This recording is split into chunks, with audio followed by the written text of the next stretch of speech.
How to convert PDF to Word. So hello guys, welcome back to my YouTube channel. In this video I'll be showing you how you can easily convert any of your PDF files to Word. So first thing what you want to do is simply head over to this website called I Like PDF.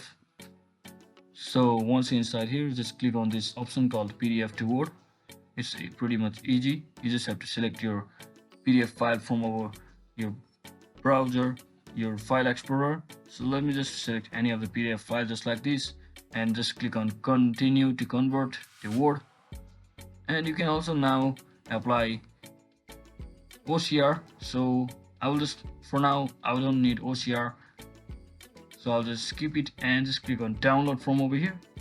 And as you can see, it has been successfully converted to the Word file.